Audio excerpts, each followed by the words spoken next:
vraiment quel plaisir de t'accueillir quand l'actu est aussi belle, parce que le livre que vous voyez là, juste en dessous de moi et à côté de Cyril, il a des débuts plutôt tonitruants, j'ai l'impression. Ça vient de sortir, ça ne passe pas inaperçu. Quel couvre, quel livre, je suis heureux pour toi. C'est comme ça que j'ai envie de commencer. Ah Je ben suis vraiment merci, heureux merci. pour toi. Comment te sens-tu? C'est un peu ma première question à tout le monde en général, mais c'est encore plus amusant Mhm. quand c'est des bonnes nouvelles. Comment tu te sens? Ouais, alors c'est particulier, hein. Tu sais, comme moi, à chaque fois qu'on écrit, qu'on arrive à publier, parce que arriver à publier, c'est aussi un chemin qui est pas facile. Et quand on y arrive 2 fois de suite chez un même éditeur, ce qui est la première fois pour moi en fait, donc le parcours était un peu chaotique jusqu'à aujourd'hui. Déjà, c'est une très bonne nouvelle déjà de pouvoir y arriver. Et puis ce texte, ce roman qui me trotte dans la tête depuis très longtemps. J'ai toujours l'idée d'écrire sur le Japon, bien sûr, puisque j'y vis et que voilà, mais je voulais quand même avoir cette, je sais pas, cette légitimité, cette maturité un peu plus au niveau de la plume aussi, et puis de l'expérience de vie, tout simplement, parce que je suis au Japon depuis 7 ans. Donc j'ai eu l'occasion de voir pas mal de choses. Je suis complètement intégré, ce qui m'aide énormément pour mes recherches. Et donc ce projet, de voir enfin, ça se passe bien pour l'instant. Honnêtement, j'avais de gros doutes parce que c'est quand même très différent de ce qui se fait habituellement en polar, français en tout cas. Et c'était un peu ça passe ou ça casse dans mon esprit. Et force est de constater que pour l'instant, ça se passe très très bien. Donc je peux être que content de ce développement-là. Je suis venu pour 1 mois, 5 semaines. Et ouais, j'ai autant de développement, de retours, d'avis qu'en quasiment 6 mois l'année dernière. Donc c'est vraiment quelque chose de très très satisfaisant, on va dire. Ouais. Ouais. Et Kopfak Lémy nous dit, et ça passe. Tu disais, ça passe ou ça casse, Et ça ça passe. passe. Ça passe largement, j'ai envie de te dire. Bon, il y a une blague, Anita qui nous demande, monsieur et madame Mhm. ou quoi ont 2 fils? Quels sont leurs prénoms? Je vous laisse chercher, moi j'ai pas trouvé. Kiko, t'es sur le coup. On va évidemment te poser plein de questions. Je pense que les gens qui nous écoutent en ont Ouais, plein, bien sûr. évidemment. Alors j'en ai une première qui va, t'as l'habitude, hein, toi, te renverser par son incroyable originalité. Peux-tu nous dire de quoi parle ce roman, La colère d'Izanagi? Quel en serait le pitch pour les gens qui ne savent pas du tout de quoi on va parler en ce beau temps de midi, un samedi? Ok. Alors le pitch, très simplement, et ça suit un petit peu le pitch de couverture, en fait, il y a un incendie gigantesque qui frappe Shinjuku, qui est un quartier, le quartier des affaires de Tokyo, qui est l'un des plus gros du monde. Donc ça grouille vraiment de monde. Et donc il y a une tour en flammes un soir, en fin de semaine, alors que justement, comme Fanny le disait précédemment, les Japonais sont plutôt dans un mode un petit peu, entre guillemets, débauche après une semaine de travail intense. Euh, et donc, il y a une scène d'horreur vraiment qui surgit, qui fait un petit peu penser peut-être aux tours jumelles aux États-Unis en 2001. Et voilà. C'est une scène très particulière, c'est l'ouverture du roman. Et donc, va être mis sur le cas Hayato Ishida, qui est un capitaine de police un petit peu en marge, un petit peu solitaire, qui passe pour quelqu'un d'arrogant parce qu'il est vraiment très différent des autres, il réfléchit différemment. Pas très sociable, effectivement, c'est vrai, à tel point qu'il est isolé au sein de sa propre équipe, en fait, et que son mentor, en fait, qui est le chef de la police de Tokyo, va le sortir de là, en le nommant à la tête d'une cellule spéciale qui va prendre en charge les cas médiatiques, les cas difficiles, parce que c'est quelqu'un qui justement, a un ratio de résolution assez plutôt excellent, plutôt parmi les meilleurs voilà, Très de bon ce qui se élève. passe à Tokyo. Et on va lui adjoindre une franco-japonaise qui s'appelle Noémie, qui vient du lycée des Cold Case et qui est son opposé en tout point, je dirais, et qui est une fenêtre aussi pour moi d'ouverture sur la double culture, euh, pour que le lecteur français puisse s'accrocher un petit peu à ce qui se passe. Et puis aussi, entrer un peu dans cette comparaison entre les sociétés françaises et japonaises. Donc c'est un petit peu le but aussi de ce roman, qui est un peu plus qu'un polar pour moi. Et donc voilà, ce duo va enquêter sur cet incendie, et ils vont être pris dans une chasse à l'homme, hein, avec cette personne qui se fait appeler Izanagi, donc, qui est une déité dans la religion shintoïste au Japon. Et donc, voilà, ils vont essayer de l'attraper. Et parallèlement, il y a deux étudiants, que sont Kenta et Suzuka, qui ont perdu leur job. Donc, ils sont étudiants en musique. Et tous deux ont perdu leur job, leur boulot à côté des études, en fait, hein, qui leur permettait de joindre un peu les deux bouts, à cause de l'incendie qui s'est vraiment propagé à très grande échelle. Et donc, ils vont essayer de se refaire la cerise un petit peu. Suzuka est quelqu'un de très très solaire, très avenante, empathique, etc. Donc on la voit qui prend beaucoup d'espace. Et Kenta, lui, un peu plus taciturne, un peu plus calme, un peu plus réservé, et souffre d'un syndrome d'anxiété chronique qui l'empêche de travailler dans des conditions, je dirais, où il y a beaucoup de monde. Et donc, lui, il va se recroqueviller sur un site sur le net qui s'appelle La Bergerie. Et il va se retrouver pris au piège de cette plateforme qui, en apparence, est une plateforme, je dirais, solidaire, en fait, qui rémunère ses membres comment dire, lorsque ceux-ci effectuent des missions qui sont disponibles sur le site. Et donc voilà, en parallèle, on a ces deux histoires en parallèle, bien sûr, elles vont se rejoindre. Voilà, j'en dis pas plus. Pour moi, c'est vraiment plus qu'un polar, c'est vraiment un récit qui me permet de montrer le Japon sous son vrai jour. C'est un peu ma ligne directrice, vraiment, de montrer moi ce que je vois de l'intérieur, parce que je suis intégré, j'ai un parcours professionnel assez long au Japon. Je parle parfaitement la langue, ça me permet de faire mes recherches et interviews comme j'ai envie, de poser des questions qui sont dirigées aussi, parce que c'est pas forcément... Je prendrais l'exemple de quelqu'un, je sais pas moi, un Franck Tillier ou un auteur très connu, pourrait facilement aller au Japon, passer 1 mois, 2 mois avec je sais pas moi, un traducteur, ou pour des recherches, pour un roman qui se passerait au Japon. Mais même là, je pense que les questions ne seraient pas les mêmes, elles seraient pas aussi pointues et dirigées, je dirais. Voilà, c'est un travail de connaissance, un travail de longue haleine, et je pense que c'est ce qui m'a finalement donné envie de passer à l'étape supérieure, de le proposer au lectorat français. Ouais. Et tu y es depuis longtemps au Japon, me demande-t-on? Alors, oui, ça fait 7 ans que j'ai déménagé là-bas. Donc 7 ans, c'est assez long, effectivement. Mais j'ai aussi eu l'occasion de travailler avec le Japon, donc je me déplaçais 1 fois par an en moyenne, et ça depuis 2008, donc ça commence à faire pas mal d'années. Voilà. Alors, Kiko, qui aime les défis, demande est-ce que Cyril pourrait souhaiter un bon anniversaire à la boîte en japonais? Ah oui, pas de problème, ouais. Eh ben, on t'écoute, j'ai envie de dire. C'est bon, vous êtes prêts? Non. La boîte ni otanjobi omedetou gozaimasu. Bravo. Il me très peu dire comme ça. C'est vrai. Je te fais une aparté, mais c'est... Tu vois, il y a quand même beaucoup de vêtements, de draps et de choses où il y a des signes japonais ou autres, c'est fort à la mode. Et je me suis toujours imaginé, parce que nous on est contents, on trouve ça joli, mais je me suis toujours imaginé qu'en fait on sait pas ce que ça veut dire et que c'était une horreur, tu vois, qui était écrit dessus. Et ça m'a toujours fait marrer, donc je ne sais absolument pas ce que t'as dit, ça tombe, t'as dit un truc horrible, alors je ne vais pas te remercier. J'ai dit, je vais le mettre dans le chat, tiens, comme ça on verra. Ce que tu as dit, mis, ouais. Otanjobi omedetou gozaimasu. C'est la forme très polie pour dire bon anniversaire. Consonne. Et Ambre qui dit à tes souhaits. Consonne, voyelle. Mais c'est... oui. Non, c'est vrai que en fait, c'est une langue qui est pas si compliquée que ça à apprendre, honnêtement. C'est vrai? Il y a plein de choses qu'on ne sait pas. Je sais pas, c'est un exemple, rapidement, mais c'est un syllabaire, donc ce sont uniquement des syllabes. Je crois qu'il y en a 26.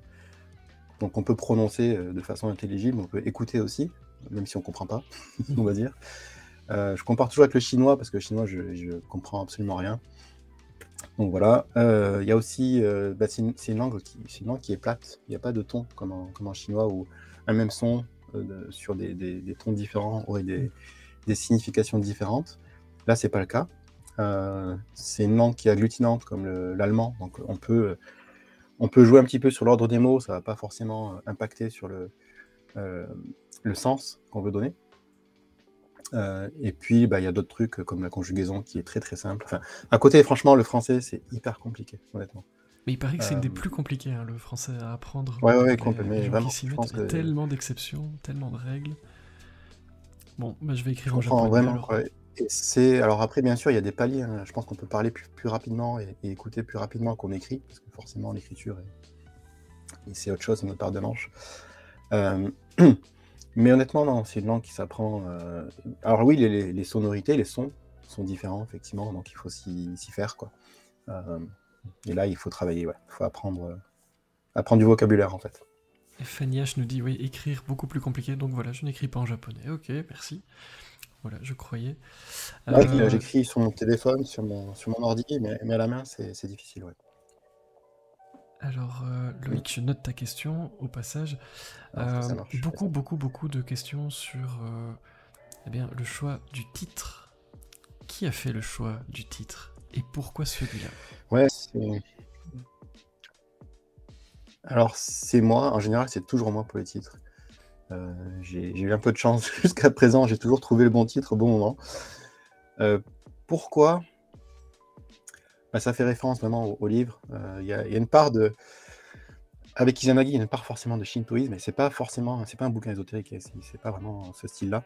C'est un vrai polar, un vrai suspense, et voilà. Mais effectivement, c'est lié à cette personne qui se prend pour ce dieu, bien sûr, ce qu'il n'est pas. Et ça me permet d'introduire un petit peu une petite dose de folklore et d'histoire, hein, parce que c'est ce que les Japonais apprennent aussi à l'école. Ce qu'on appelle le Kojiki, c'est les chroniques des faits anciens. Et donc, il y a tout un tas d'histoires en fait liées aux divinités et à ce qu'elles font en fait. Et donc, les Japonais apprennent ça. Vraiment, l'idée d'avoir un titre en français, c'était important d'avoir un titre en français qui parle tout de suite au lecteur, parce qu'on aurait très bien pu avoir un titre japonais, par exemple. Je sais pas, j'ai pas d'idée, mais non, j'en ai pas qui me vient là, mais bon, bref, l'idée était vraiment d'accrocher le lectorat français, puisque je m'adresse au lectorat français à travers ce roman. Et le titre m'est venu assez facilement en fait, du fait de l'intrigue que j'ai développée. J'avais le titre après mon plan en fait, et ça a pu bouger. Donc j'ai un petit peu de chance sur celui-là, on dira. Il n'y a pas de hasard, moi je pense. Et le sous-titre qui est écrit, il y a beaucoup de gens qui s'interrogent évidemment là-dessus aussi. Tu peux nous en dire un mot? Alors, en fait, c'est écrit, je vais l'écrire dans le chat aussi.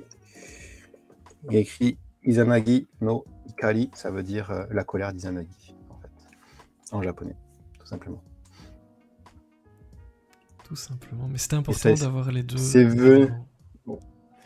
Ouais, c'est important parce que j'avais dans l'idée, vraiment, même en présentant le roman, même au Japon, de pouvoir m'appuyer dessus, en fait, pour que les gens aient le titre instantanément. Ça peut paraître bête, mais ouais, c'est... Et puis ça met une petite touche aussi. Voilà, on sait dans quel pays on est quand on voit la couverture, je pense. Et c'est important de contribuer à ça. Et cette couverture qui est magnifique, on en parle aussi. C'est toi aussi, donc je crois que c'est Anita qui disait les couvertures chez De Noël sont toujours très réussies. J'ai envie de dire particulièrement celle-là, pour ce qui me concerne. Je la trouve très très belle. Ça s'est fait comment? Alors, la collection Sueur froide, la collection de Noël, a des couvertures assez atypiques. Hein. Tu as dû les voir. Souvent, c'est une couleur unie avec des caractères un petit peu en surimpression. Elles sont toutes très très différentes. Mais un petit peu, on les reconnaît tout de suite. En fait. Voilà, il y a quelque chose. Mais j'ai choisi de ne pas m'orienter là-dessus. J'ai demandé à une amie graphiste qui s'appelle Laetitia Bélanger, qui tient un salon d'ailleurs du livre qui s'appelle La Plume Assassine, qui m'a aidé sur ce projet de couverture en fait. Et je tenais vraiment à avoir une couverture qui reflète vraiment ce que j'avais en tête pour ce roman. Voilà, j'ai une nette préférence quand même pour celle-là. Et on l'avait reçue dans la boîte, cette graphiste talentueuse évidemment pour parler de ça. Tant qu'on est dans le visuel, Je l'avais prévu pour plus tard, mais comme je vous l'ai dit, j'intercale vos questions et puis on parlera de l'histoire du livre et du Japon. Ne vous inquiétez pas. Au passage, vous êtes très nombreux. Il manque 10 personnes pour arriver à votre objectif. Je dis ça, je dis rien. Ah, Donc on y est faut que tu presque. gagnes, là. Dans le livre, les gens s'interrogent sur... Alors je vais essayer de le montrer. Les petites cartes qui se trouvent à l'intérieur. Je sais pas si tu les vois bien. Oui. Est-ce que tu peux nous expliquer? Oui, alors effectivement, c'est... Bonus. Alors sans aller trop loin dans le truc, effectivement, Voilà. quand j'ai fini mon premier jet de manuscrit, donc j'avais la globalité de l'histoire en tête, vraiment. Et ce que j'ai fait, quand j'ai vu ces passages qui étaient très révélateurs de ces cartes, j'ai montré ça en fait à une amie graphiste illustratrice à Tokyo, qui en a fait des tableaux en fait. Elle a fait des tableaux, vraiment des grands formats. D'après mes mots, elle a transposé ça sur une image. Et j'ai trouvé ça tellement chouette en fait qu'il fallait absolument qu'on en fasse quelque chose. Je me suis dit, il faut qu'on trouve un moyen de rendre ça un petit peu plus... je sais pas, de faire pas des produits dérivés, mais quelque chose qui renforce un petit peu l'atmosphère du roman et qui donne vraiment un sens à tout ça. Et donc, tous les deux, on a demandé à un autre ami à Tokyo, un graphiste cette fois, de bosser pour justement réduire ce format et donner ces cartes-là. Et ensuite, j'ai travaillé pour trouver un imprimeur en France qui puisse les tirer, les couper au bon format avec ce qu'on voulait vraiment, ce que j'avais vraiment en tête par rapport à mon histoire. Et ça s'est fait comme ça. C'était plutôt spontané. Enfin, spontané. C'était après le premier jet, donc c'était quand même relativement avant tout le travail éditorial, etc. Donc c'était à l'été dernier qu'on a commencé. Donc le temps de faire les tableaux, ça prend énormément de temps, effectivement. De réfléchir un petit peu à la meilleure façon de procéder, de trouver les bons contacts, etc. Ça a pris du temps. Et le résultat, au final, est vachement chouette parce que je pense que c'est au-delà d'un marque-page ou d'un goodies, c'est vraiment quelque chose qui a du sens dans l'histoire. Voilà, on repère très facilement ce passage, effectivement, la carte que tu montrais. Quand on lit le passage, on se dit, ah ben c'est ça. Voilà. Et donc ça renforce un petit peu cette immersion qu'on peut avoir avec l'histoire. Donc, j'ai eu pas mal d'idées autour du roman. Mais globalement, pour te connaître un peu, tu sais où tu vas. Alors, on doute tous, mais globalement, tu es quelqu'un qui sait ce qu'il a envie d'offrir au lecteur, et notamment les cartes. Ça marque les esprits, puisque tu vois, on en parle assez rapidement. En parlant de ce qui marque les esprits, je sais pas ce que tu as envie ou pas d'en dire, mais forcément, on se demande qui est Izanagi. Alors, je ne sais pas ce que tu as envie d'en dire, alors je vais te laisser galérer avec cette question, mais ça devrait aller. Je t'en prie. Ça fera une pause de 30 secondes. Non, alors, la réponse facile, c'est de dire lisez le livre, lisez, vous verrez. Mais oui, c'est un des nombreux dieux, des nombreuses divinités qui sont dans ces chroniques des faits anciens dont je parlais tout à l'heure. Et donc, il a son histoire, effectivement, et donc je me suis appuyé dessus pour illustrer mon histoire. Alors, j'ai pas suivi à la lettre ce qui se passe dans le Kojiki, effectivement, c'est une interprétation parce que il y a un personnage qui s'identifie à ce dieu, donc forcément, derrière, il y a une vision qui est différente, qui est propre au personnage. Voilà, donc c'est...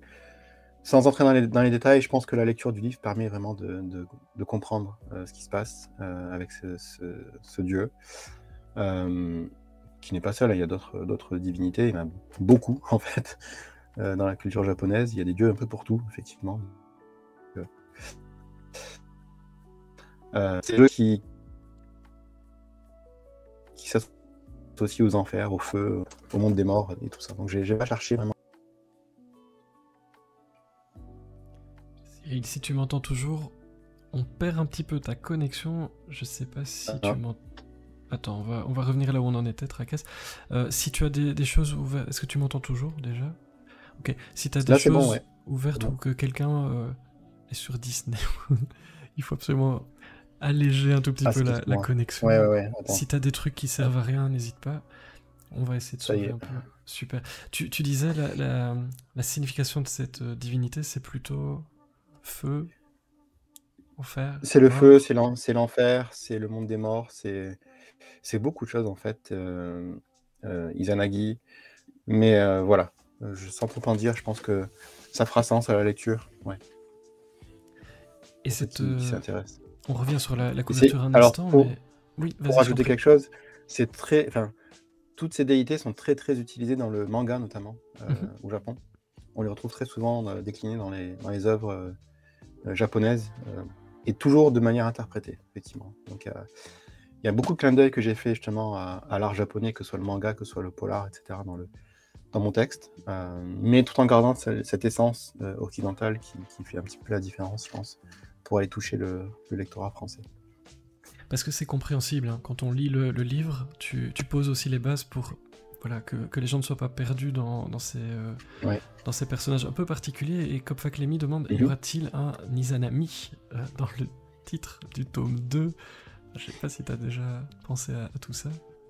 Non, pas du tout, non. Ce sera complètement différent. J'ai en tête une série qui serait un petit peu proche des enquêtes du département V, ou 5, je sais pas comment on dit, de Jussi Adler-Olsen. Donc c'est vraiment à chaque fois des thématiques distinctes, des histoires qui sont aussi distinctes, des affaires différentes, mais sur lesquelles on va retrouver la même cellule d'enquête. Voilà.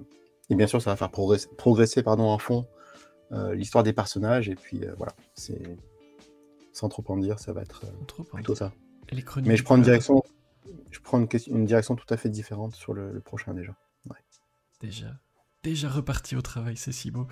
Les chroniques du polar demandent pour quand un jeu de tarot sur la colère d'Izanagi? Non, je pense pas.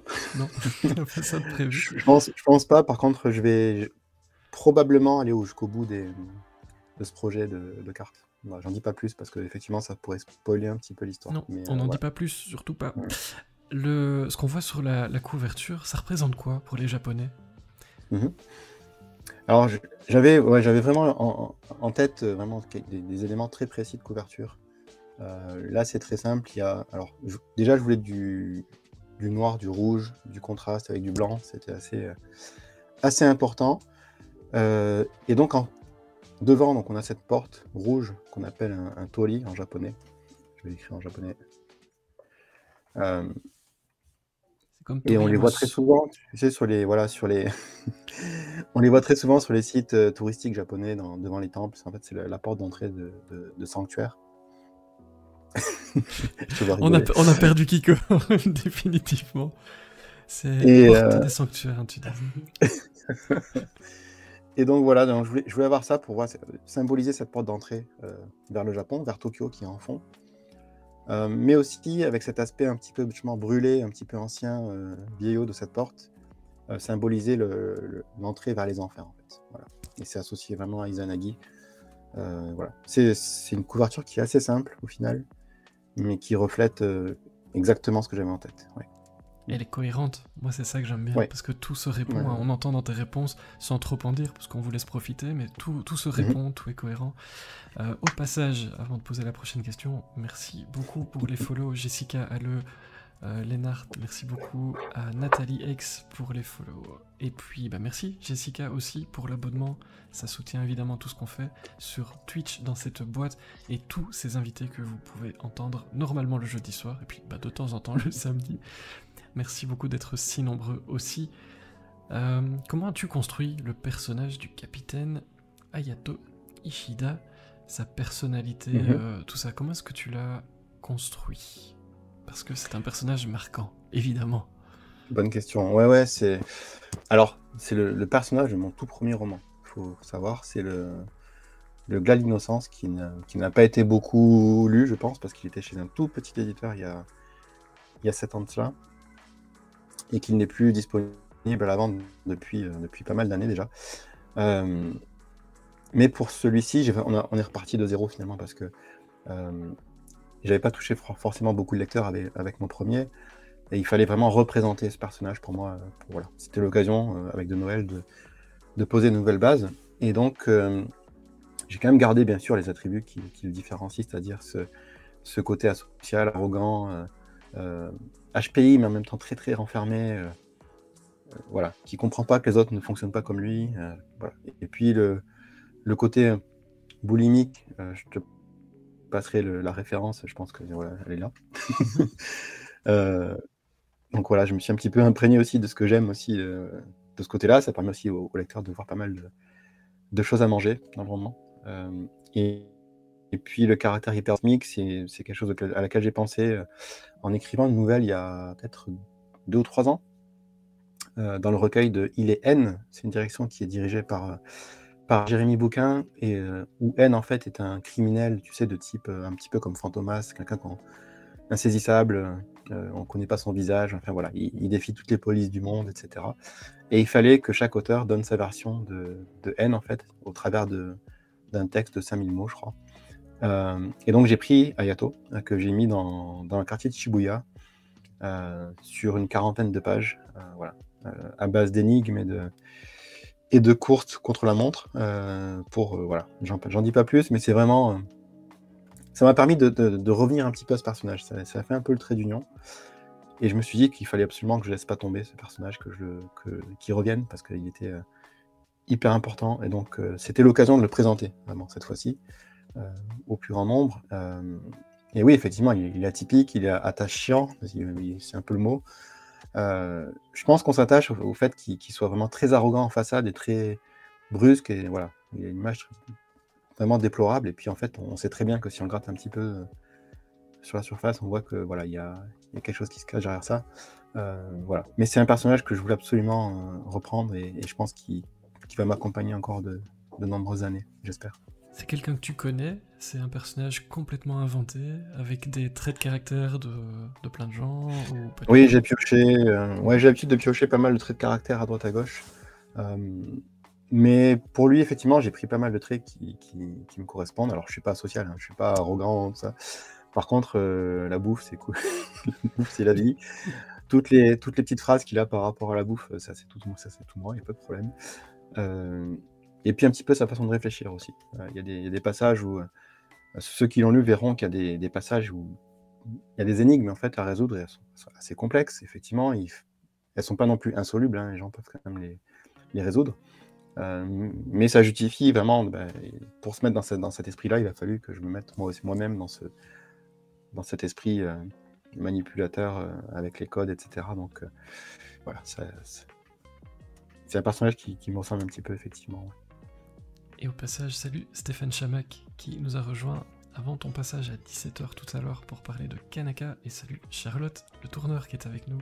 Hâte Salut. de le découvrir. J'ai vu passer sur les réseaux que c'était un de tes futurs achats, mais quelle bonne idée! Quelle bonne idée. Merci beaucoup d'être avec nous pour ce live Merci. anniversaire. Vous êtes très très nombreux. Ambredo, ça va te faire plaisir. Cyril nous dit la qualité des romans de Cyril, ce sont les personnages forts, touchants, émouvants. Bah oui, ça laisse pas indifférent hein, quand on referme le livre. Il y a d'autres choses, évidemment, dans ce livre. Est-ce que tu peux nous expliquer un peu, par exemple, le fonctionnement du système des forces de l'ordre là-bas au Japon, dont tu parles dans le livre? C'est une belle question. Alors, comment attaquer ça? Peut-être de manière Et vous avez 4 heures. Je sais pas, je vais voir le... Vous avez un peu de temps? Vous avez pas trop Oui, faim? Parce qu'on on a, a du temps. Mais ça va aller. Si, moi j'ai faim, mais j'ai faim, mais j'ai toujours faim. Donc c'est pas la question. Alors la police japonaise, alors déjà, juste pour recentrer les choses, le Japon c'est un pays de 130 millions d'habitants à peu près, donc ça fait près de 2 fois la France. Mais un gros quart, je dirais, de la population vit autour de Tokyo, en fait. Donc c'est vraiment une mégalopole qui est très très étendue, hein, Tokyo, et qui concentre vraiment une grosse partie de la population, alors que l'archipel, quand même, s'étend du nord au sud sur, je sais plus, 2000 ou 3000 km. Ce qui laisse penser un petit peu que dans les campagnes, c'est un petit peu le vide, ce qui est un peu vrai. Et donc la police est concentrée sur Tokyo, bien sûr. Il y a le QG de la police de Tokyo qui s'appelle le département de la police métropolitaine, qui est un gros bâtiment qui ressemble un peu à un paquebot. D'ailleurs, je décris ça comme un paquebot dans le roman. Et il y a 40 000 agents qui quotidiennement y travaillent, ce qui est assez gros comme chiffre quand même. Après, dans la structuration et les unités qui la composent, ça ressemble quand même pas mal à ce qu'on a chez nous, je dirais. La seule vraie différence que je verrais, moi, c'est ce côté ces îlots en fait qu'on n'a plus en France, mais je pense qu'on avait à l'époque, mais qu'on n'a plus aujourd'hui, et qui sont hyper présents au Japon. C'est-à-dire qu'on a énormément de points police partout, en ville, dans les campagnes, tous les 500 mètres, tous les kilomètres même. Ça s'appelle des koban. Okay. K-O-B-A-N. Hop. Les koban, et vraiment, parfois, c'est à la tête d'une guérite, parfois même, avec juste un agent dedans, mais qui est affecté ici et qui travaille, voilà, et qui connaît donc la vie du quartier, qui connaît un petit peu les habitudes, qui connaît les gens. Alors bien sûr, dans les quartiers comme Shibuya, il y en a des tas de koban, il y en a peut-être une bonne trentaine, je dirais, au bas mot, mais au moins cette proximité en fait avec la population fait que la gestion en fait des faits au quotidien est différente par rapport à chez nous. Un autre point, je pense aussi, c'est plutôt lié à la personnalité des Japonais, qui sont plutôt enclins à respecter les règles. On n'est pas, enfin, je dis on, mais les Japonais ne sont pas des gens qui vont aller transgresser les règles sciemment. Il y a très très peu d'incivilité. Enfin, moi, j'en ai vu rarement, quoi. Et donc, bien sûr, ça facilite le rapport entre la police et la population. Et il y a toujours ce rapport, justement, pour revenir là-dessus, mais la façon dont la police est vue par la population est quelque chose, je pense, qui se perd en France complètement. Donc, il y a du respect, et le respect va dans les deux sens, il n'y a pas de problème. Et on reconnaît le travail de la police à sa juste valeur là-bas. Donc, il y a une espèce de collaboration qui est faite et qui fait qui influe forcément sur la façon dont ils travaillent au quotidien. Donc, c'est vraiment hyper différent de chez nous. Voilà ce que je peux en dire. Après, en rapport, il me semble que pendant mes recherches, j'avais vu que en rapport entre la population et le nombre d'agents disponibles, en France, on en a environ 2 fois plus qu'au Japon. Voilà. Si on regarde les valeurs relatives, voilà. Donc, et pourtant, c'est un pays où il y a très très peu de crimes, les armes à feu ne sont pas autorisées, il ne se passe pas grand-chose, hein, enfin, pas grand-chose jusqu'à que ça pète, bien sûr, parce qu'ils ont tendance à encaisser, à intérioriser les choses, et puis un jour, quand il y a un crime, effectivement, c'est tout de suite un bâtiment qui brûle, 10 personnes assassinées d'un coup, enfin voilà, ça peut être très très extrême. Voilà pour la police. C'est ce qu'on appelle chez moi le syndrome du tapis de bain. C'est-à-dire quand toute la famille prend son bain et que l'eau s'accumule dans le tapis. À un moment, ça déborde. C'est un peu ça aussi qu'on retrouve dans ton livre. Fanny nous dit, parce elle dit on peut laisser son portefeuille qui dépasse de la poche dans de le son métro, jeans n'importe sans problème. Moi, je parle toujours du... Tu sais que c'est de la science-fiction pour beaucoup de gens qui nous écoutent et qui sont en Europe. Ah moi, ça en a été au début, même pour moi. Hein. Pourtant, je connais le pays, mais mon plus grand test, c'était vraiment ça. D'aller au café ou dans un Starbucks, ou sans citer de marque. Tu vas dans un café et tu vois que c'est bondé, il y a du monde partout. Tu trouves une place, une table, et ton pote va dire, écoute, t'as qu'à poser ton PC ou ton téléphone, ou pose quelque chose, quoi. Et puis tu vas faire la queue. Et puis moi, bien sûr, non, hors de question que je fasse ça va pas.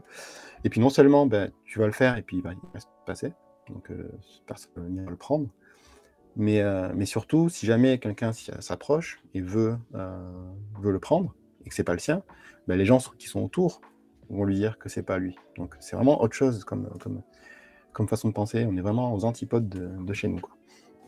Donc ça m'a pris du temps à prendre, parce que j'avais tous mes soucis, tous mes scénarios catastrophes à chaque fois dans ma tête, de les mettre de côté, et puis d'oublier, quoi. Ouais. Donc, que ça corresponde à ce qui se passe là-bas. Et pas de papier par terre, dit Fanny, aussi. Ça aussi, ça doit changer. C'est une propreté dingue, alors qu'il n'y a pas beaucoup de poubelles dans les rues, justement, contrairement à chez nous. Elles sont plutôt rares, d'ailleurs, mais c'est dans le sens commun de garder ses déchets avec soi et de les ramener chez soir ou voilà. Il y a forcément des points aussi, il y a des poubelles aussi. Il y a pas, voilà, c'est pas tout ou rien, mais il y a cette culture de voilà, je fais attention à ce que je consomme, à ce que je produis, à ce que je laisse derrière moi, tout simplement. Ça peut paraître fou, mais bon, ce sont des règles de savoir-vivre en fait. Hein, c'est juste la plus simple des choses, quoi. Mais bon. Mikiko te conseille quand même de ne pas faire pareil quand tu rentres en France au niveau de ton téléphone ou de l'ordi, quand tu prends une place quelque part. C'est pas faux. Effectivement. tu t'en parles un petit peu avec cette réponse-là, mais tu nous livres un portrait réaliste du Japon, puisque tu y es 7 ans, c'est pas rien. Mais parfois, j'ai l'impression que c'est aussi celui qu'ils ne veulent pas montrer dans ce livre. Est-ce que tu peux nous en parler? Parce que le Japon, il est très loin d'être aussi lisse qu'il voudrait parfois le laisser penser, le laisser paraître. Ouais, bien sûr, ouais, ouais. Ouais, c'est vrai. Alors, c'est un équilibre pas facile à trouver parce que, en gros, si tu veux être traduit au Japon, les critères de sélection des textes sont bien sûr sont très relatifs, hein, selon les pays, mais pour le Japon, qui est assez chiant d'ailleurs pour ça, mais pas que pour ça, dans mon métier aussi, pour le médicament. Voilà, ces critères-là sont très importants. En fait, le regard qui est porté sur le pays, la façon dont il est montré à l'étranger, va importer. Donc, mais ils sont pas quand même non plus extrêmes à ce niveau-là. Donc, du moment qu'on montre des choses qui sont étayées par des faits, voilà, on peut facilement y aller. Le pays, c'est vrai que c'est un pays qui, en apparence, paraît très calme, très simple, très serein, etc. Mais comme tout pays, simplement, il cache aussi une part d'ombre, une part de choses extrêmes qu'on va peut-être pas trouver d'ailleurs en Europe parce qu'elles sont, pour nous, elles font pas sens. Je vais prendre un exemple. Ça va pas trop, je pense, spoiler le bouquin, mais parce que ça se passe au tout début, dans la première scène du roman, chapitre 1, où Hayato va voir son ami d'enfance, dans sa ville d'enfance, et donc il va dans son restaurant, et puis il y a un buffet, machin, bref, il mange, hein, comme d'habitude. Et son pote qui est flic, un flic rural, un flic qui est resté dans cette ville natale, va lui parler d'un cas qu'il a vu récemment, et donc lui demande conseil, en fait, tout simplement. Et ce cas, c'est quelque chose que j'ai vu maintes et maintes fois ces dernières années au Japon. C'est pas du tout la science-fiction. Ça fait un peu froid dans le dos. Et effectivement, ça reflète bien, je pense, cette dualité, tu sais, cette face cachée qu'on peut voir du Japon. C'est le rapport au handicap, par exemple. Donc pour cette histoire, pour la faire courte, hein, mais de toute façon c'est facile à découvrir, ce sont des cas où des gens qui ont des handicaps, par exemple mentaux, des troubles psychologiques importants, ce qui compte en fait au Japon vraiment plus que tout, c'est l'image qu'on renvoie dans la société, et encore un peu plus l'image de la famille dans la société. Et donc ils vont toujours agir en gardant ça en ligne de fond. C'est-à-dire que une famille a un enfant qui justement est atteint de troubles importants, psychologiquement parlant, qui nécessitent des soins. Donc au début, bien sûr, ils vont faire ce qu'il faut, ils vont y mettre leurs économies, même s'il faut. Et puis, quand ils sont à court d'arguments, à court d'argent, à court de tout, parfois, ils n'ont pas d'autre choix que de les soustraire, en fait, de la société, pour pas qu'ils soient vus par leur père, que ça rejaillisse pas sur l'image de la famille, du clan dans la société. Et donc, on a des cas réguliers d'enfermement de gens qu'on retrouve, qui sont présumés disparus, mais en fait, qui sont juste retenus prisonniers de leur propre famille, dans des conditions parfois assez insalubres, alors qu'au départ, c'était des familles qui voulaient juste aider leurs enfants, ou voilà, leur venir en aide, tout faire pour que ça aille mieux, et qui n'y sont pas arrivés. Nous, ça nous paraît impensable, je pense, d'avoir recours à de telles méthodes quand on est au pied du mur. Là-bas, c'est quelque chose que j'ai vu un bon paquet de fois, quoi. Et combien de fois je me suis dit, de toute façon, pour des faits ou des situations données, j'ai vu des réactions ou des mots, des choses qui ont été dites de la part de Japonais, où je me suis dit, putain, je comprends pas, ça me dépasse, en fait. Et puis au-delà de ça, tu te dis, et c'est là que c'est intéressant finalement, je comprends pas, mais pourquoi? Qu'est-ce qui fait que moi, occidental, et pourtant très bien intégré au Japon, ça me dépasse? Et donc je suis allé un petit peu chercher ces raisons-là, et ça m'a permis de construire quand même une base solide d'anecdotes, de faits, et puis de l'expliquer vraiment du point de vue de reproduire ce cheminement que j'ai fait finalement, d'aller chercher la clé de compréhension et de la transmettre au lecteur au travers de cas fictifs, mais qui sont bien sûr inspirés de faits très réels, voilà, et qui sont pas si sporadiques que ça. C'est clair que c'est vraiment... Ouais. Un roman en tout cas qui marque sur cet aspect-là, ça c'est très fort, c'est évident dans mes questions. Tu parlais de de cette traduction, il y avait la question dans le chat. Est-ce que tu as prévu, est-ce que c'est prévu, est-ce que tu aimerais que le livre soit traduit en japonais? Et question B qui va avec, est-ce qu'il faudrait changer quelque chose dans le livre pour qu'il le soit? Alors Est-ce que c'est oui, prévu? j'ai toujours eu en tête, ouais, j'ai toujours en tête d'être traduit parce que je me dis que vivant là-bas, en plus j'ai déjà participé à des festivals sur place, etc. Par le passé, avec mon premier roman. Et donc il y a un potentiel vraiment pour moi de pouvoir défendre ce que j'écris, même au Japon finalement, puisque je peux parler la langue, etc. Donc ça pourrait être fait. Alors oui, j'ai su, alors c'était quoi, quelques semaines avant la sortie du texte, j'ai eu un retour très positif du bureau des copyrights français de Tokyo, qui est le bureau en fait qui s'occupe de centraliser un petit peu les productions littéraires françaises, tout genre confondu, et qui vont les analyser pour potentiellement prospecter au Japon pour atteindre le marché japonais. Et donc j'ai eu un retour coup de cœur justement de ce bureau-là. C'était le premier avis, le tout premier avis que j'ai eu, c'était celui-là. Donc ça m'a fait que ça vient un petit peu valider ce que j'avais en tête. Ça montre bien que je suis dans le vrai aussi, ce que j'ai montré. Et depuis, donc, j'ai maintenant 4 éditeurs qui sont en train de le considérer. Donc, je pense que c'est une question de temps, tout simplement. Mais ça va être fait. Ça va être fait. J'ai vu même hier encore en ligne que les traducteurs japonais parlaient du roman. Donc, voilà, j'ai eu des chroniques en japonais du roman de gens qui lisent le français. Donc, ça commence à prendre là-bas, effectivement. Ouais. C'est plutôt très très bon signe. Et pour la question B, je pense que oui, parce que toute traduction, finalement, malheureusement, entre guillemets, je pense qu'on y perd un petit peu. Ça peut être des choses tout simples, hein, comme des choses qui peuvent paraître humoristiques, marrantes ici en France, mais qui ne sont pas à côté japonais. Il peut y avoir des lissages un petit peu qui sont faits. Peut-être un petit peu de lissage aussi au niveau de certains faits que je raconte en fonction du lectorat. Ça, c'est quelque chose qui est propre à l'éditeur, je pense, au Japon. Mais voilà, comme nous, quand on lit des œuvres d'auteurs étrangers, on se doute bien qu'effectivement, on y perd un petit peu au passage. La traduction est ce qu'elle est, c'est comme ça, on ne peut pas forcément y échapper, à part lire en VO, autrement, c'est un petit peu compliqué. Mais pour moi, ça reste une adaptation, en fait. C'est comme quand tu vas adapter ton texte à l'écran ou en roman graphique ou autre, il y a un effort de travail, un effort de travail, super. Un effort d'adaptation qui est fait parce que c'est un nouveau, finalement, ça donne quelque chose de nouveau. On ne peut pas reproduire à l'identique ce qu'on va faire. Donc voilà, je sais que ça peut engendrer du travail supplémentaire, mais je pense que c'est quelque chose qui en vaut la peine si ça peut permettre une sortie là-bas. Eh ben, on a hâte que tu nous donnes des nouvelles pour que ça se fasse. Ah ben, ça sera fait. Ouais. Évidemment. Dans ce livre, j'ai envie de dire, et ce fameux Dark Web, donc, est-ce que tu en as entendu parler au Japon? Est-ce que c'est Alors, différent? non seulement j'en entends parler, mais en plus, ça fait partie de mes attributions parce que je suis ingénieur en cybersécurité dans un groupe japonais.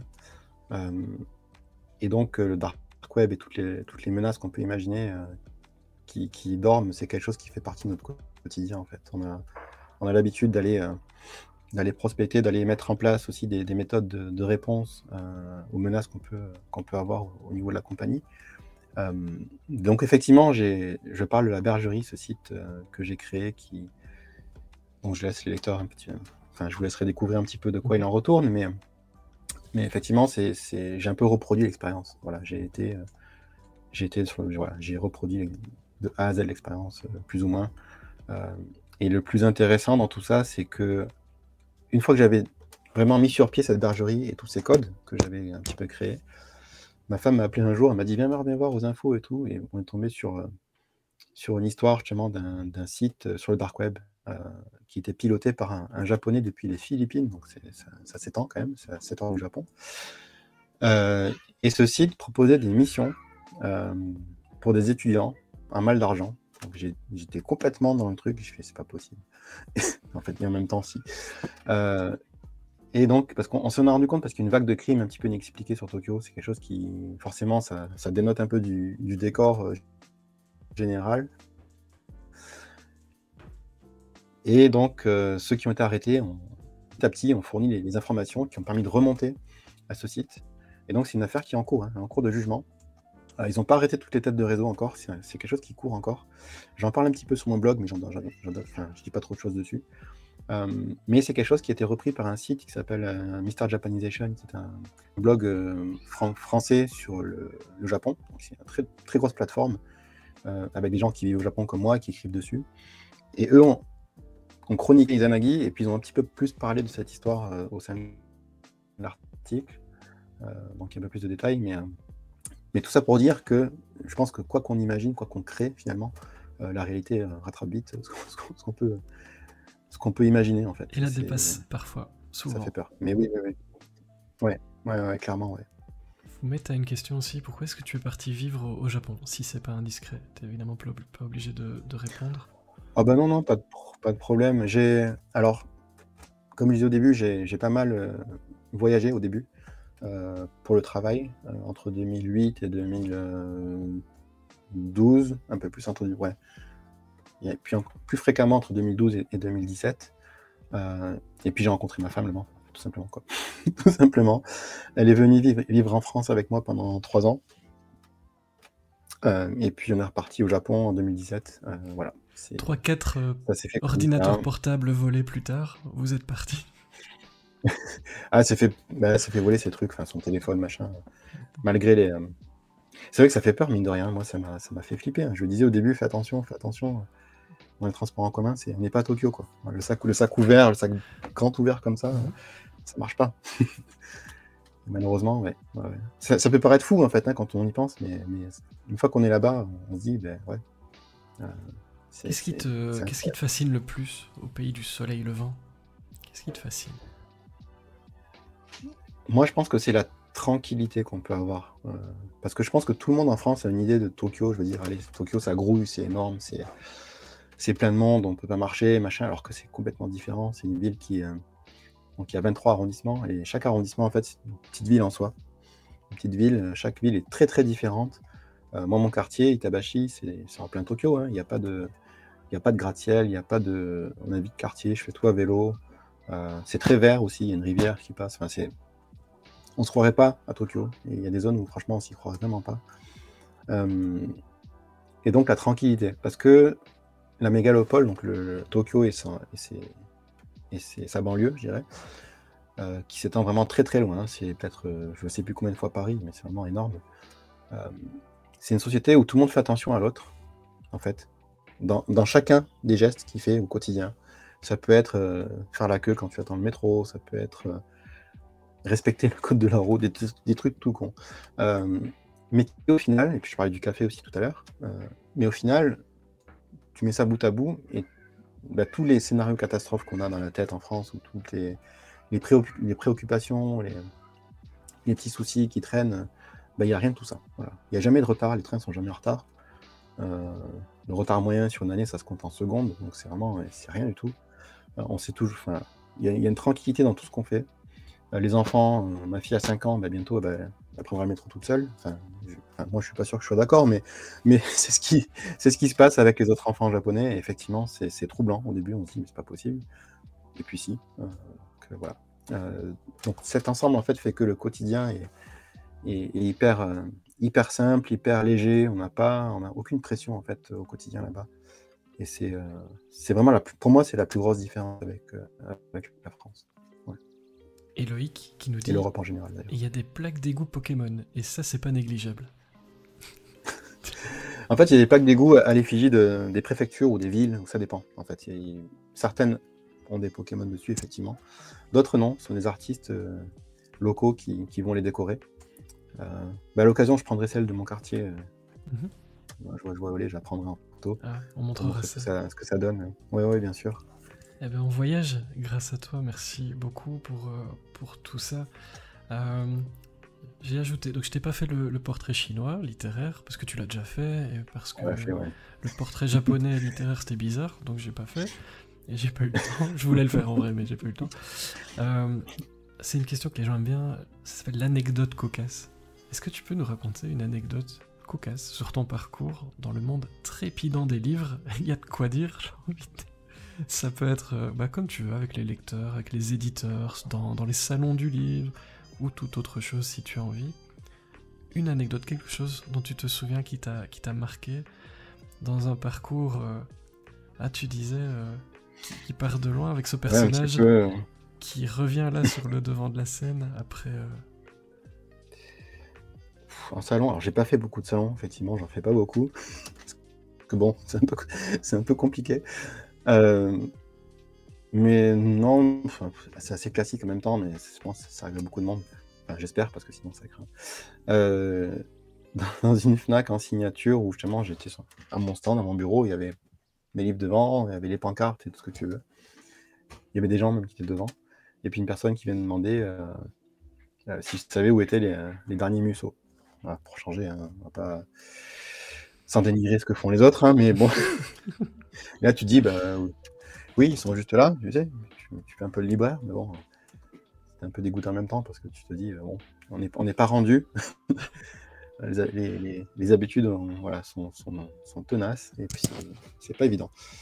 Donc voilà, il y a pas mal de choses comme ça. Mais j'ai que ça en tête pour l'instant. Mais c'est déjà très bien. Et je me demande si t'as signé Guillaume Musso ou pas, mais c'est pas grave. Une petite dernière. Non, non, non. Mais... Non, t'as pas signé. Ah non, je non, dis- je dis non, non pour la signature, non, jamais.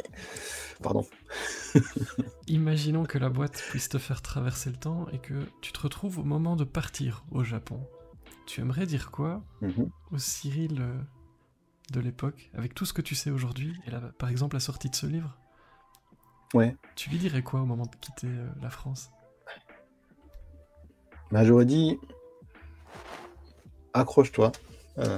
Ça aussi, c'est un peu, on le voit souvent, mais bon, accroche-toi, crois en tes rêves, même s'ils paraissent très, très, très lointains et inaccessibles. On n'est jamais à l'abri d'une bonne nouvelle. En plus, c'était une époque un peu compliquée, effectivement. Donc, et si tu pouvais faire en sorte de revenir très souvent en France pour voir ta famille, ce serait bien. Voilà. C'est un peu ce qui me motive toujours aujourd'hui, hein, c'est ça. Donc je suis content de voir que ça en prend le chemin, plus ou moins. Ouais. Mais là, les retards ne se comptent pas en secondes quand tu rentres en France. Il y a parfois des annulations, c'est parfois Et oui, compliqué. malheureusement. T'aimerais revenir en France à temps plein pour, ça te non, moi je plairait? pense que le mieux serait d'avoir l'équilibre, en fait, de pouvoir rester là-bas et venir plus souvent ici. Parce que là, je suis venu 6 semaines, c'est un peu long. Je préfère venir un peu moins longtemps et plus fréquemment. Alors ça coûte plus cher, forcément. Il y a eu le Covid, il y a eu la guerre en Russie qui fait que le trajet est plus long, environ 30%, donc c'est aussi plus cher, effectivement. Mais voilà, il y a plusieurs façons d'y arriver, effectivement. Là, c'est pas simple, mais c'est pas impossible. L'idée, c'est de rester là-bas parce que ma famille, je pense qu'on s'y plaît bien. Et aussi pour l'écriture, simplement, parce que je vais continuer avec cet environnement, cet univers que j'ai créé. Je pense qu'on est parti pour une bonne petite série de livres, je pense. Et qu'il vaut mieux que je sois sur place, simplement. J'ai fait mes recherches pour le suivant, et oui, c'est un régal de pouvoir contacter les gens directement, d'aller les voir, d'aller les interviewer, d'aller s'immerger dans des lieux où on doit aller pour l'écriture. Enfin, ça n'a pas de prix, quoi. Donc tant que je peux garder cette connexion avec le Japon, je la conserverai. Et puis on verra après, on sait jamais, mais on verra. Et en parlant du Japon, David, qui était avec nous, salut David, nous dit merci à vous deux pour ce superbe live qui donne envie d'aller découvrir le Japon. Et le Japon qui a traversé toute cette interview, mais oui, comment faire autrement sur ce livre, sur Cyril évidemment.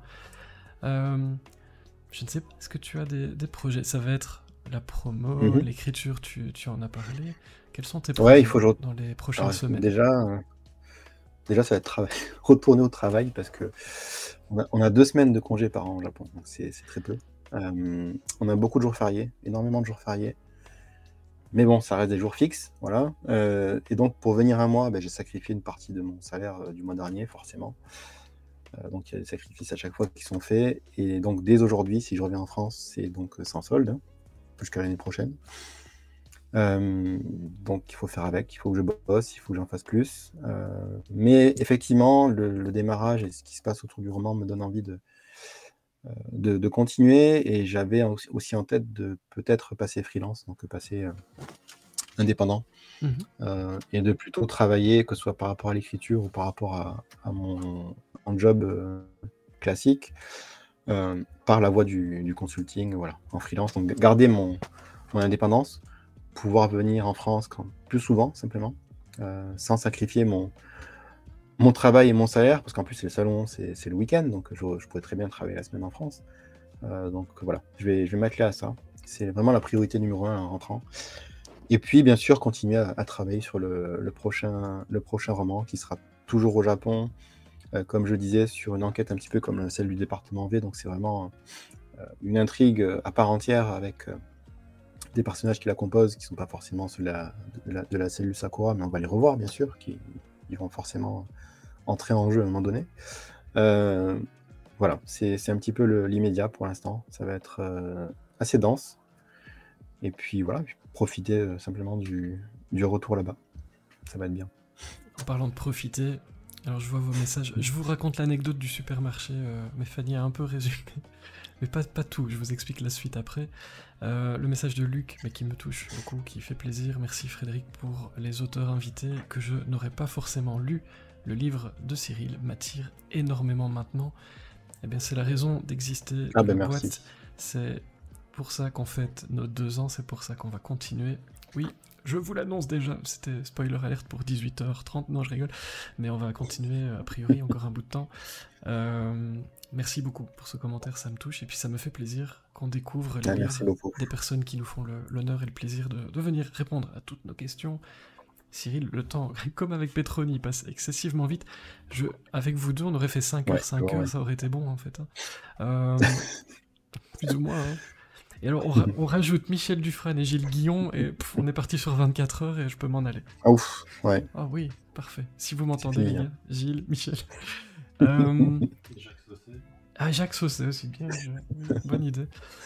Que souhaites-tu nous dire pour conclure ton passage parmi nous en ce beau samedi midi dans la boîte? Ah bah écoute, déjà c'est pour ceux qui sont en ligne. Merci d'avoir participé, d'être connecté, simplement, de suivre Fred, de suivre la boîte. Je sais pas comment tu fais, Fred, ça va prendre un temps dingue pour mettre tout ça sur pied. Et écrire des romans en plus, donc c'est un plus de très bons romans. Donc je sais pas comment tu fais, mais je te remercie, parce que c'est une émission qui est unique. On n'en a pas d'autres de ce style-là. Ça fait déjà 2 ans. Ça passe assez vite pour nous. Alors pour toi, je sais pas, mais ça a été beaucoup d'efforts pour d'abord sur Discord et puis ensuite sur Twitch.